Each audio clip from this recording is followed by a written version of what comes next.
I'm excited to be here today. In fact, I spoke at the DTC conference, the same one. It was what, I don't know, 2 months ago or so? March it was. I specifically asked to come back to speak with you all, specifically. Because I honestly, my experience was in CPG, consumer product goods, and I recognized that one of the challenges that I had while I was working specifically on a number of different brands in CPG was I was trying to figure out how could I connect more authentically with our consumers. Instead of just writing a check to some kind of fund or something, how could we actually connect more authentically with consumers? So today, what I want to specifically talk about is 4th Ave Market. I'll tell you a little bit about who I am, a little about what it is, but the whole idea today is about how can you connect authentically with consumers. Clearly, there's going to be one consumer base that we're talking about here, but you can just extrapolate from this. Doesn't matter the community. If you're talking a skateboard community, dancing community, doesn't matter what community. A lot of the principles are really the same.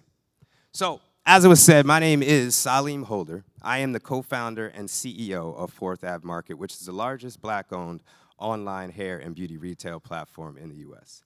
My experience, as I said, is I worked for over a decade in consumer products and brand management. Worked for brands like Kimberly-Clark, managed brands like Kotex, Cottonelle. I managed Jameson Irish Whiskey. I managed denture adhesive brands, grooming brands. And I was able to grow these brands by millions of dollars, which was exciting, but I had an epiphany. I said, if I could do it for you, I could probably do it for myself. And I think the bigger thing that really was a challenge for me is that as much as I liked what I was doing on a daily basis, the more work I was doing, the harder it was for me to be able to connect what I was doing on a daily basis to how it was actually improving communities that I lived in or those that I was a part of. And so, January 2018, I stepped out on faith and decided I was going to chart my own path. I wasn't sure what it was going to be. I just knew it was not where I was at. And the only way to get somewhere different is to actually move and do it. And so I jumped out on faith, and I started to go down my own path, and I started teaching digital marketing. But I also remembered I had a conversation with a broker a year before I had even left the corporate world. And she had started this company that was ethnic hair care and multicultural products, which I thought was a really good idea. It was exciting. So a year later, when I left the company, I went and I had a conversation. I said, well, what are you doing with this website that you had? How's it going?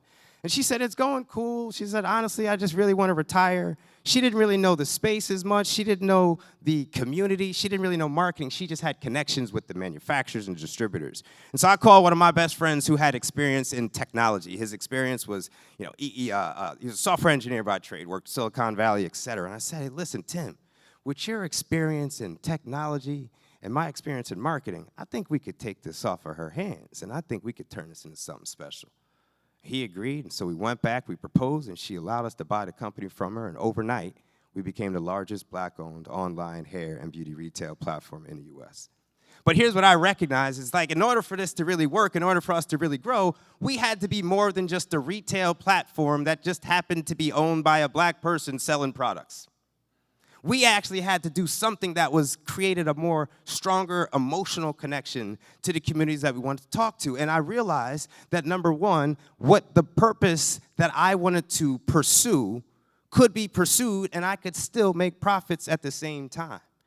What I recognize is that purpose and profits are not mutually exclusive ideas. And what I also realized is that consumers were feeling the same thing. 75 or 74% of consumers say they want to spend their money with brands, businesses that actually are aligned with their values. To take it a step further, 73% of consumers said, if I find out that the people I'm spending my money with are not aligned with my values, I'm taking my money back. And then 65%, almost 2/3 of consumers are saying, hey, I hear you talking Black Lives Matter, women's rights, et cetera, but I'm actually going to do my research to see if you're truly and authentically committed to that particular cause. So we continue to pursue this path. And as we pursue the path, we start to think about really what's the cause for us? What's the journey that we can go on? And to be quite honest, we kind of stumbled on this opportunity. See, what happened for us was as we were trying to grow the business, much like other DTC brands, the cost of acquisition started to go up. It was harder to get more consumers to the site. We were a startup. We didn't get a lot of investment money, so we're trying to figure out how we're going to grow this business. And we actually had a customer that was a foster care center. And so that was their top customer. I didn't know at the time how they found us, so I called them up. I said, hey, we just wanted to have a conversation. How did you find us? And this is what the guy told me. He's like, listen, I'm new as a new executive in this organization. 40% of the population is people of color. However, their purchasing policies were all about, let's just get the lowest cost products, the shampoos, conditioners, lotions, just get the lowest cost products. So to them, they were getting products for everybody, but the challenge was they were getting things like, hey, let's get Head and Shoulders. This is the lowest cost, let's get Head and Shoulders. Sorry, I don't know nothing wrong with Head and Shoulders out there. But this is like, they were like, let's just get this brand. And the problem was the brand doesn't work for everybody. But here's the impact. You got a 14-year-old girl. She's using Head and Shoulders. Doesn't work for her. She looks over here, it works for her. She doesn't think the problem is with the product. She says the problem is with me. And so when you think about it, you have this person that's already in a foster care center, already in an environment where she's already more likely to have risk for emotional issues, emotional distress behavior issues, and they're just simply compounding that by just simply not thinking twice about just buying a shampoo and the impact that that has. Because for black men and women, hair is not just hair. Hair is part of our identity. It's a part of how people look at us and treat us different, better, or worse. So that had an impact in that sense. And as we talked more, that's why they started buying products from us. So I said, well, hey, how can we get more of your business? And we started to talk about how we actually could use the platform that we had, this e-commerce platform, not just to drive sales and create greater accessibility and discoverability of certain products for the community, but what we recognized we also could do is we also can give these same students, these same people, an opportunity to get hands-on experience and therefore change their overall economic outcomes for the future. I'm talking about giving them an opportunity to get a hands-on experience learning digital marketing tactics on an actual real company. And so what we've done is created programs that will actually allow them to get hands-on experience. So here's the thing. When I looked at this, there was a statistic. 70% of the residents in these foster care centers wanted to go to college. 26% by the time they aged out had a high school diploma or a GED. They're aging out. They're in a foster care center. They're not in a house with a family. They're in a center. You age out, good luck. So what's the impact? Well, let's see. It's 26,000 young people that age out a year. There's a cost on the community. As they age out, and if they don't have the skills or the experience, what do? I can't go to college, how do I get there? And so there's a cost, $300,000 per person, of not doing anything, of allowing this just to continue. And so I realized, I said, I have an e-commerce platform, and I recognize if I take a step back and think about when I was graduating college, and I was like, great, I have the knowledge now, but now I go to the job, and I was probably knocking on some of your company's doors, hey, can I get in? And say, well, you don't have any experience. Well, I can't get experience without the job. I can't get the job without experience. Where do I go? So Fourth Ave Market said, you know what we can do is actually we can step in and allow our platform to be used for people to gain experience. And so what we did is we pivoted a bit. We are still the largest black-owned online hair and beauty retail platform in the U.S. However, I realized that there was really an opportunity for us to focus on, we help individuals transition from underemployed to self-employed. We are a for-profit social enterprise. We use e-commerce and educational services to improve economic conditions for disadvantaged youth and marginalized communities. So when it started as just a platform for retail and sales, we said, well, damn, we actually have an opportunity to really not just connect, but to have that impact. And so as we continue to grow our business, to work with others, and to grow our impact, we've worked with Unilever, we've worked with other larger companies. In fact, the last time I spoke at the DTC conference, one brand, Kizik's, decided they're gonna donate 200 sneakers to the foster care residents of the one part of the program. This is the program that we have. We have our e-commerce platform, live e-commerce platform. It delivers on the hair, beauty, and personal care needs of people of color. We absolutely give people an opportunity to get hands-on experience. But it's a platform. It's live platform. Sales are happening. There's conversion rates. We're driving sales with ads, et cetera. In addition to that, we actually said, you know what, let's just provide that supply of products to these foster care centers. So now we can give them more specific, customized product options. So it's not just the lowest cost alternative. We can give them the best products. Not just generally speaking, we can customize it. I don't have much time to go into too much detail, but we actually have a lot of different tools that we can customize what each person has based on their hair texture or based on other issues.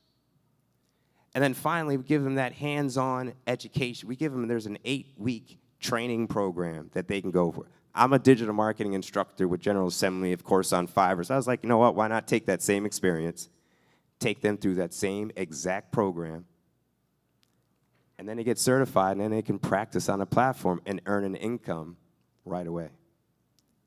And so this is the approach that we've been taking. And the last thing I'll just say before we bring up, the last thing I'll say about the approach is the unique nature of what we're doing isn't even just what I'm saying, it's how we are getting connected in the community. I feel like this was one of the insights that it just jumped out to me. Is like every community, there is an information ecosystem that exists. In the Black community, there is an information ecosystem that exists and that has evolved just through historic and heritage regions that has evolved to be what it is. But the reality is that you can connect to 90% of the Black community just by going and knowing what this information ecosystem is. Understanding the Black church, the barbershop, the salon, understanding HBCUs or even these community organizations. You don't have to spend a dollar on ads if you're connected through all these different institutions or organizations. So we began to integrate our business model within these points of trust by providing financial and other incentives for the different parts of this ecosystem. It's already happening. And this has been the reason why we've been able to continuously grow our business, to continue to grow. We're growing it organically. But this is the reason that I believe that when we partnered with Unilever, Unilever is like, wow, we want to get in to this community. We want to get in there authentically. We don't want to just come in and just, hey, here's some products and let's take some. We want to actually be there, and we want to be there authentically. And so we were able to, as we broke into the community, we were able to go and partner with companies like Unilever as they launch products to bring them onto HBCU campuses, as we launch products to bring them and connect them with different barbers, stylists, as we bring them into different foster care centers and educate or have them work on their specific brands. It truly has been an amazing start to the business. But I think we have a few more opportunities to talk a little bit more in depth about the partnerships that we have and the partnerships that we've created.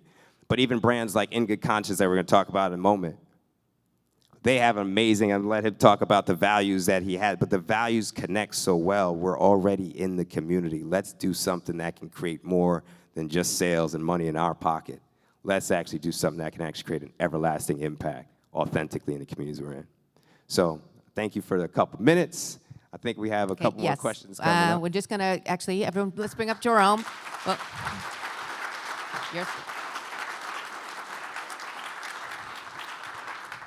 yes, definitely. Well, Salim is staying with us. And Jerome, want to grab the middle chair there? And, I guess I have an extra.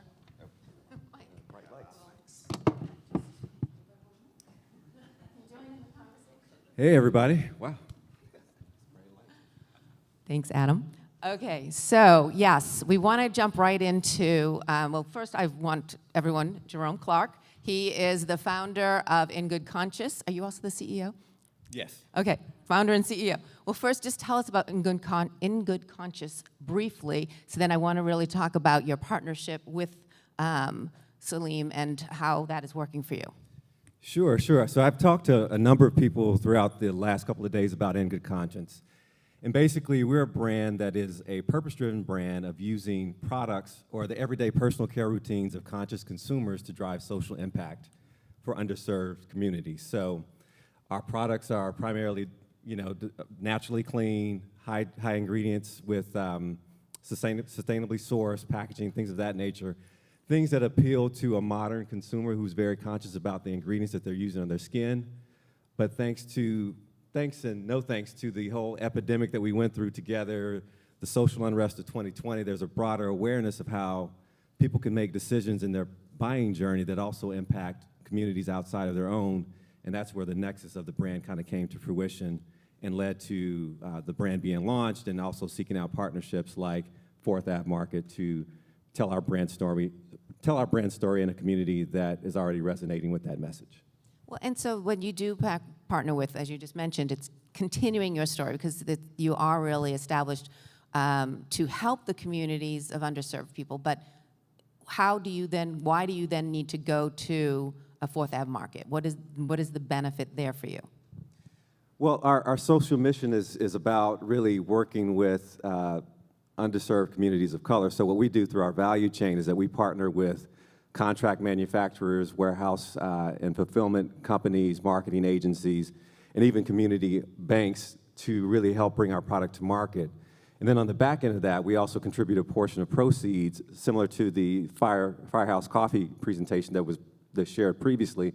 We give on the back end as well to help go into these communities, to help with socioeconomic activities and initiatives that are helping to really push and develop those underserved areas. So by partnering with Fourth Ave Market, we're able to tap into that community that's benefiting from our approach, but they're also consumers as well. And so it helps to establish our community presence, build the credibility with the people that we're helping, and then also tell a story that's really intertwined already. Well, what channels? I mean, I know you found out, which I don't know if it surprised you or not, but what channels are working, and where are you still needing to kind of, get into and get more results from?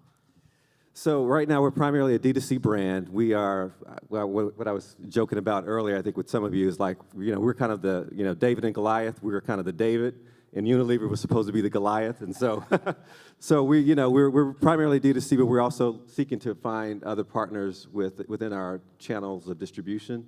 Of course, starting with the cultural channels like Fourth Market, but even more of the conscious consumer channels like Wolf and Badger, which is another retailer that we recently received word that we're going to be pursuing a partnership with them as a discovery channel for conscious brands who are independently owned and operated. So we're building out that ecosystem, but we're kind of building it brick by brick, one step at a time. Well, I also found it interesting that when you first started, where you got the most impact initially was just getting out to the community. And that shows how invaluable, like being a part of Salim's website, or not website, platform, would be able to help you. So talk about that. How did that help you then build to then reach customers digitally? So being a startup brand, if you're not VC funded, you have to be very scrappy about how you get your word out, right? So one of the clever ways in doing that is to really tap into like-minded audiences, communities, and so by tapping in with Fourth Avenue, I'm able to access a community that's already primed to receive the messaging that this brand is about. We do things like live chats. We do special promotions around certain events or cultural things that are happening in the community. It's just a natural synergy and an authentic way of connecting versus when I worked in the corporate world as well. You can write a check and buy your followers, and you can purchase everything quite easily. But I think the authentic approach is the way that we chose to build the brand initially, and we want to start there and kind of build from there. Right, and I want to end with one final, and we're going to do questions. Salim and then Jerome are also, they're heading up one of the roundtables, so any questions can be done there. But in terms of, and this can be for both of you, what's the most value? Like, Salim working with Unilevers of the world, billion-dollar companies, and then startups like Jerome's. What is the most, the commonality that they need to do to make it work successfully for them? And then I just want to turn it to you as well, Jerome. I would say, one of the things in working with a brand like Jerome, In Good Conscience, as we go and speak to our consumers, again, I showed you the numbers, 75% of consumers say we care that the brands that are with are aligned with our values. And so as we go to have conversations with these consumers who are truly, they feel a strong emotional tension, especially as you mentioned, the social unrest over, certain things are now top of mind for certain consumers. And so when I go and have conversations with HBCU students on campus of Hampton University or Howard University or Florida A&M, And I'm bringing them an In Good Conscience brand. They never heard of the brand, but they're excited by what the brand has to offer. I didn't have to talk. I talked to a couple people on one campus. They're like, you got any more of that In Good Conscience? And next thing you know, they're bringing it and sampling it and say, we got they had a fashion show. It's like 300 people gonna be at the fashion show. Can we get some samples for that? And I didn't get the same response when it was like, here's Dove, right? And there's nothing wrong with Dove, but it's just a different emotional connection that people have to the brand. But on the flip side, a brand like, well, it wasn't even Dove, but a company like Unilever, see the benefit that I have from working with them, number one, is like we can go into there, I can bring them in there. They obviously have a lot more resources, but the bigger part is beyond just selling on the platform, is the other part of going into some of the other parts of the community and helping us through product donations and helping us through the resources that they have to help drive the message and get the message out there even more clearly. And it does align with what they're doing. And so to me, like having those partners on both ends is really what's necessary to make this work. So just being authentic. And again, Salim and Jerome will be on the round table, so you can ask plenty of questions there. But you guys, this is definitely, we needed to extend it longer.